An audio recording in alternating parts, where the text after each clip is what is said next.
এখনই এখানে জলবায়ু সুবিচার ফসিল ফুয়েল ফাইন্যান্স বন্ধ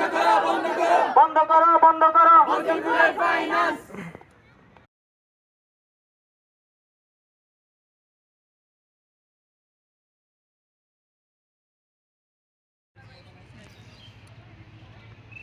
আচ্ছা, সবাইকে ধন্যবাদ আমাদের স্ট্রাইকে আসার জন্য এবং সুন্দরভাবে এতক্ষণ দাঁড়িয়ে আমাদের কথাগুলো শোনার জন্য আপনাদেরকে অসংখ্য ধন্যবাদ। আমাদের স্ট্রাইকটা হচ্ছে আমরা এখন শেষ করতে যাচ্ছি।